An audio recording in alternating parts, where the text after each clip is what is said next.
Our next guests are each two-time Grammy-nominated musicians and pop icons. They're about to embark on their joint tour.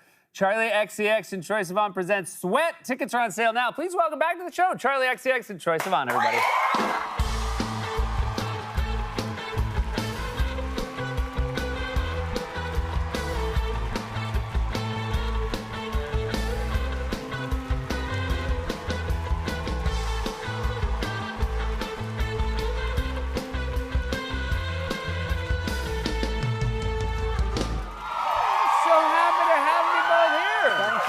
You are back on the show, but this is the first time we've chatted. Charli, you were here 10 years ago. There you are. Troye, you were here 8 years ago, and now we're so happy to have you here together. How are you both? Good. Our looks have changed quite a lot. Yeah. Fashion. Yeah. That's the thing with pop stars. The looks change. Yeah. So I have to ask, you guys going on this tour together, how did you first meet?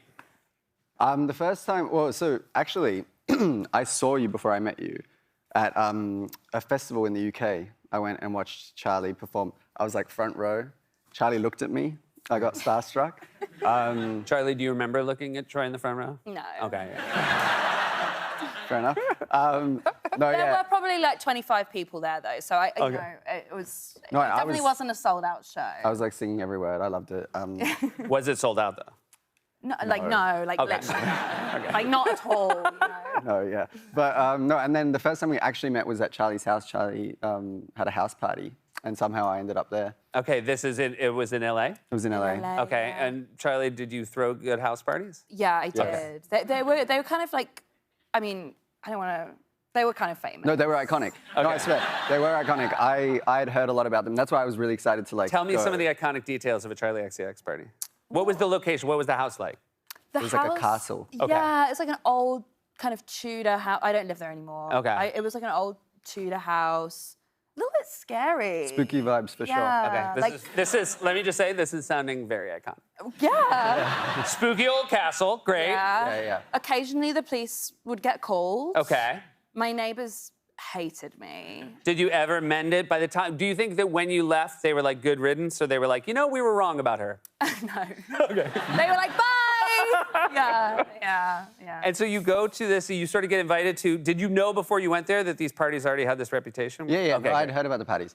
And then I think I went, I don't know, with my boyfriend at the time, and I don't remember like much of the party. I remember meeting you in the kitchen. Yeah. I didn't know you were coming. Yeah. I was quite starstruck when I met you. Really? Yeah. I was like, oh my God, Troye Sivan's in the house. And was this a normal thing at your parties? Are they so iconic that a lot of time people would just come into the kitchen and you'd be surprised and excited? Yeah. I mean, I definitely had like a few parties where like someone would like come up to me and be like, do you know about the person whose house this is? And I'd be like, huh? And they'd be like, oh, have you not heard about him? And I was like, tell me more. And they'd be like, oh, and then they'd like say this really crazy story and I'd just be like, totally. You know? Did you, your parties, were you sort of managing the party? Were you like in charge of? Barely, but Okay. I was just, it was always just quite messy. Okay. It wasn't very chic. It was like messy, like. Just like messy castle party? Yeah. You know the vibe? Sure, I was invited to a lot of those. Yeah. Next time, there's always the future. There's always the future. Yeah. Now this is, I've heard you guys describe, you want this tour to feel like a rave. And you guys both had a lot of raves in your past, and this is the part that I find very endearing. You both brought your parents to raves when you were younger. Yeah, my parents, I started playing at raves when I was younger. I had a MySpace, and this guy on the internet was, it sounds really shady, but he would like hit me up and be like, hey, do you want to come and play these raves? I was like 14 at the time, super weird. Yeah. Actually, now I'm saying The out loud. more you're talking about it, the worse it's getting. Yeah. So my parents, very, you know, like intelligent of them, they were like, we will take you to the raves, which I was kind of, you know, frustrated by because I wanted my rebellion. Sure. But we would basically go to these raves together and I would perform and they would kind of stand in the back, being very, very supportive. I would assume when you're going on in a rave, it's fairly late in the evening. Yeah. The first time we went, we didn't know that. Okay. Because I grew up in the countryside. I wasn't really like immersed in, you know, like club culture growing up. It was like the countryside. And so we went at like 9 p.m. and no one was there. Sure. And we kind of helped them set up. And then it wasn't until like 3 a.m. that I went on, and that's when I learned, like, oh, like we were really early. Yeah. Rave promoters are historically bad at preparing you for what you're about. Yeah. Did you, what about you? I've never taken my parents to a rave. My parents have shown up against my will before, and also, no, I'll like be traveling and I'll get a video in the family group chat of like my mum like barefoot in some place, just like going absolutely insane to music. You'll find out after the fact that your mom was at the rave? Yeah. Wow. Yeah. No, she loves it. She like honestly, the harder the music, the more she likes it. Yeah. What do you Good for her. What do you call? Isn't that like a bush doof? Bush doof. Oh, is this? Oh, bush doof. This is a great Yeah. question. This is about Australian term. Yeah. So Okay. like a doof is like a party, like a doof, doof, doof. Yep. And then a bush doof is a doof in the bush, like in the, you know. Duh. Yeah, it's self-explanatory. And that's in Mad Max, that movie Mad Max. There's the Doof Warrior. Did you know that? Oh, I didn't know that. Yeah, that's what he's called. And I once called him the Doof Warrior, and everybody in Australia were like, dude, have you never heard of a Doof Buff? And I was like, no. Right. Doof Bush. Bush Doof? Bush doof. Yeah. Yeah. So close. There's So also, close. There's also, I don't know if this is a slur in America. It's fine. Go for it. I can say no. A poof doof is a gay party. Okay. Because, okay, never mind. Yeah.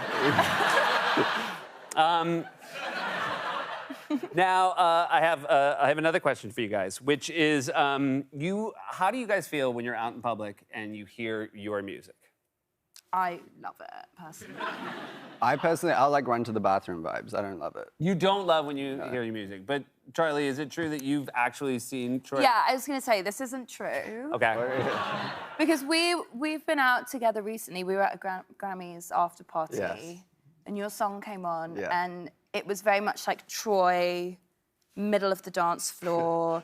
Dua Lipa being like #1 cheerleader, kind of being like, I feel the rush vibes.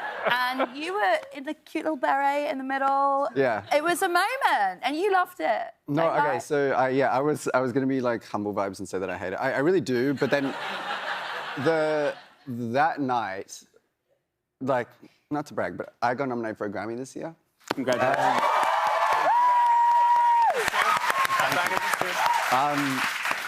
And so that night I was like, okay, you know what? Like, don't like try hard. Don't go to the bathroom. Like, this is like really sick. And also it was like Dua's in my face, like singing the lyrics and stuff like that. So I was like, okay, yeah, I should probably just like pretend to be chill about what's going on right now. Yeah.